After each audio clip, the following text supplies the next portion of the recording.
Frères et sœurs, bonsoir tous. Ce soir, nous étudions les versets du livre du prophète Isaïe. Au chapitre 28 du livre du prophète Isaïe. Le chapitre 28 raconte que le royaume d'Israël et le royaume de Juda étaient tous en train de manger et boire en s'enivrant de vin, commettant toutes sortes de péchés. Alors le pré Nen fut pas réjoui. Ensuite, dans le royaume de Juda, c'est comme si tout le monde était comme des gens ivres, ne prêtant aucune attention, l'œuvre de l'Éternel, ne comprenant pas le salut de Dieu. Alors, le livre du prophète de Dieu, quand il leur fut transmis, ils dirent: Qui Jéhovah veut-il enseigner la sagesse? Qui veut-il faire comprendre le message qu'il apporte? Des enfants qui viennent d'être sévrés, qui viennent de quitter le sein maternel, car ce qu'il dit n'est-ce que des répétitions sur répétitions, et des lettres insignifiantes. Un peu ici, un peu là. C'est-à-dire qu'il détestait la vraie de Dieu. Il détestait la loi de Dieu. Ne voulant pas apprendre la connaissance de Dieu. Alors, Jéhovah dit ceci. Jéhovah va par des éleveurs d'un peuple étranger, et une langue trangre. Parler cette maison d'Israël rebelle.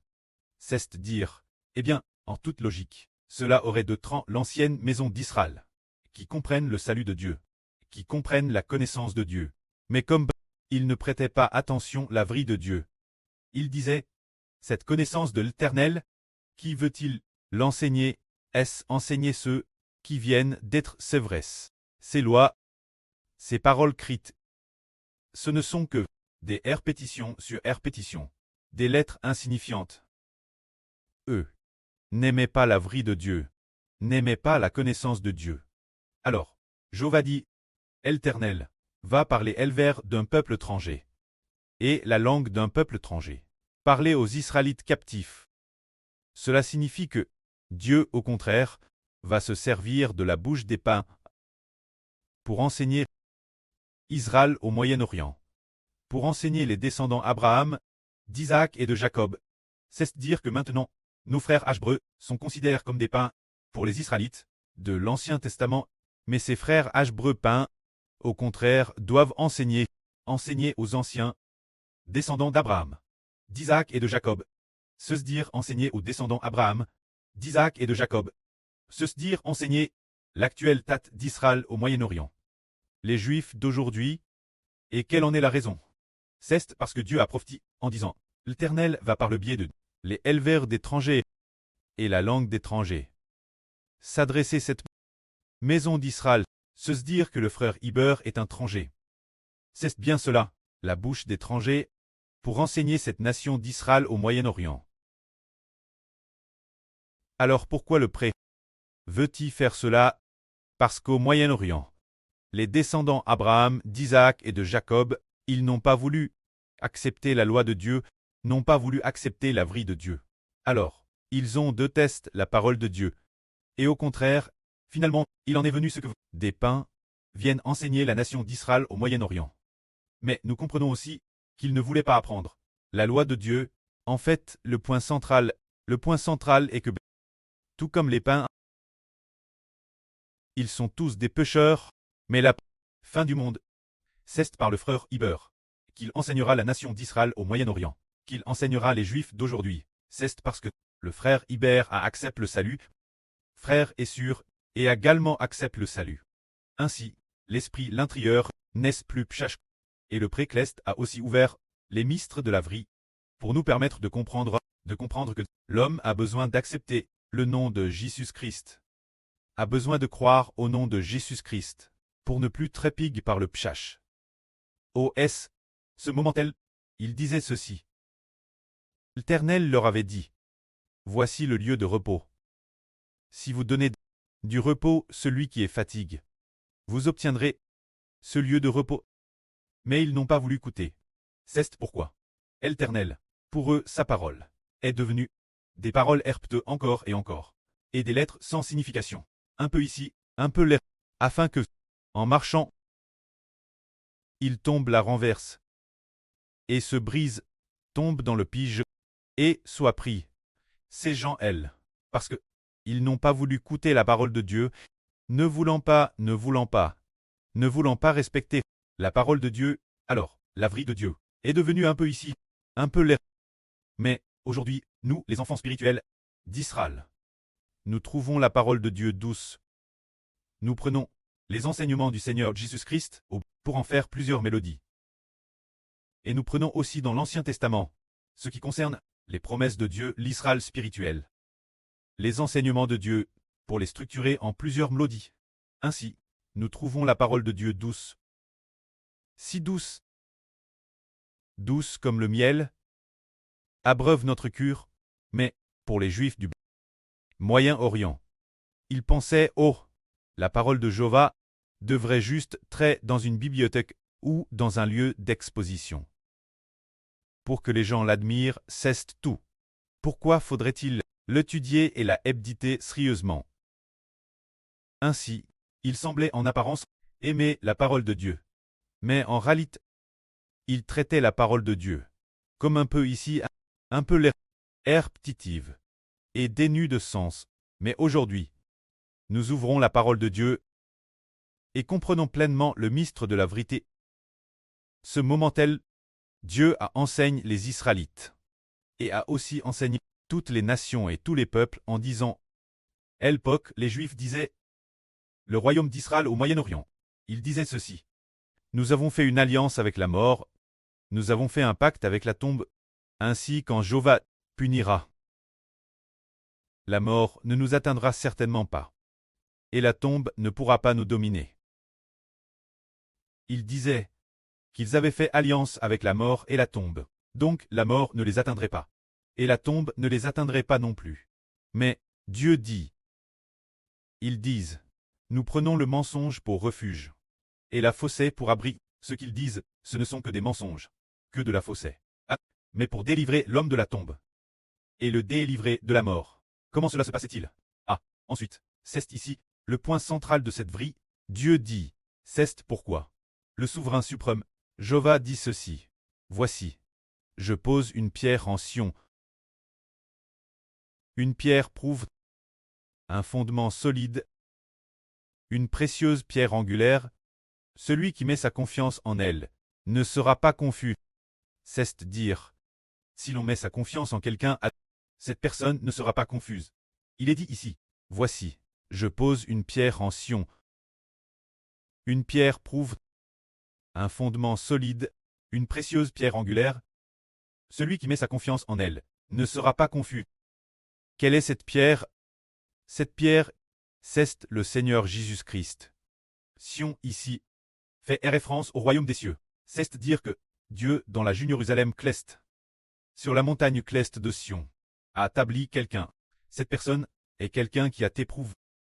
Cette personne est celui qui Madame cloue sur la croix et reste obéissant Dieu.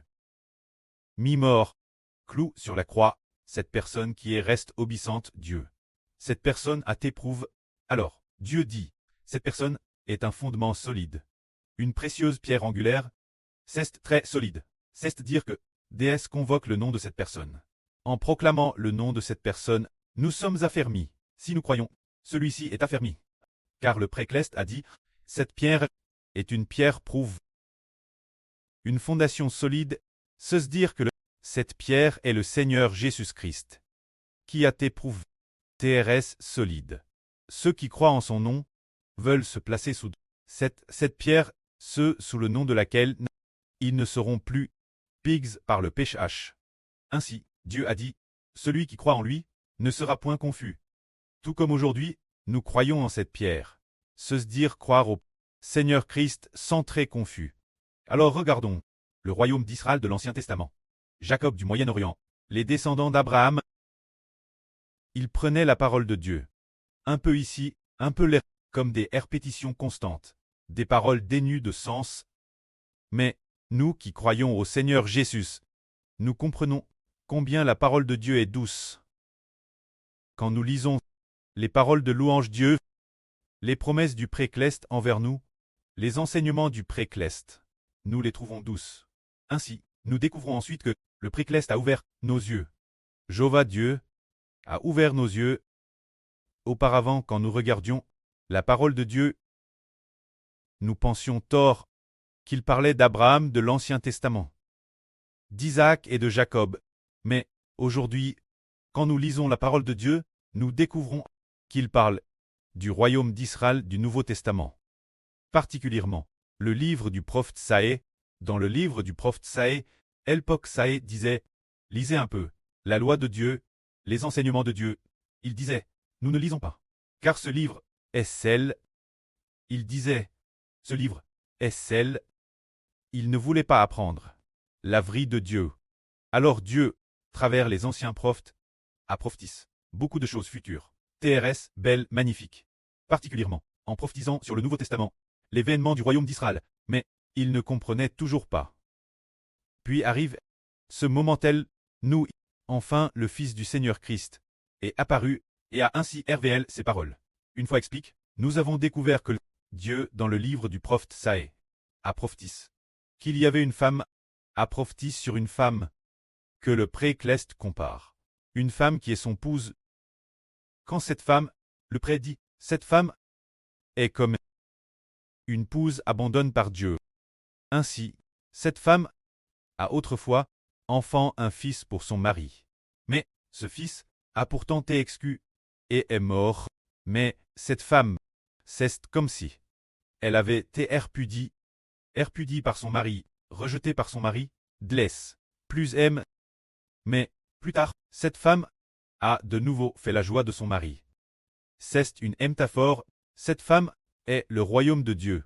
Cette femme a autrefois enfant un fils, mais ce fils a-t-il DJ et DJ mort. Ce fils l'a se dire cette femme a plus tard c'est comme la nation d'Israël, mais au début c'est comme le jardin d'Éden. Le jardin d'Éden, au tout début, elle a donné naissance à un fils, nomme Adam. Ainsi, Adam et les descendants d'Adam sont comme les enfants du jardin d'Éden, mais le jardin d'Éden, dans l'Apocalypse, est appelé la nouvelle Jérusalem. Bien elle est aussi appelée la Jérusalem Cleste. La Sarah Cleste, dans l'Apocalypse 2. La fin, c'est comme le paradis terrestre. C'est dire que l'origine, le jardin d'Éden, est le lieu où résidait Dieu. Appelle le jardin d'Éden. Plus tard, il a quitté la terre pour aller au ciel, appelle la Jérusalem Cleste. Au début, elle a enfant un fils. Ce fils, c'est Adam, mais ce fils est mort. Quand Dieu a dit « Le jour où tu en mangeras, tu mourras », alors bien qu'Adam ait continué à vivre pendant des centaines d'années, et que les descendants d'Adam se soient multipliés jusqu'aujourd'hui. Pourtant, pour le jardin d'Éden, pour le royaume des cieux, pour la Jérusalem Cleste, la Jérusalem Cleste est comme si elle avait perdu son fils. Sans aucun fils, sans enfant, sans descendant. Mais le pré a pourtant prophétisé. Notre pré Cleste Jéhovah, notre Dieu, Jéhovah a prophétisé. Cette femme aura beaucoup d'enfants à l'avenir, c'est-à-dire ce qui est prophétisé dans le livre du prophète Isaïe. Alors, cela signifie que ensuite, il y aura une multitude de gens qui croiront en cette pierre, qui croiront, si on établit par le royaume des cieux. Après cette pierre, cette femme, cette épouse de Dieu, se dire le royaume Cleste, obtiendra de TRS nombreux enfants. C'est dans le livre d'Isaïe, une TRS belle prophétie. Que la gloire soit auprès et au Seigneur. Amen.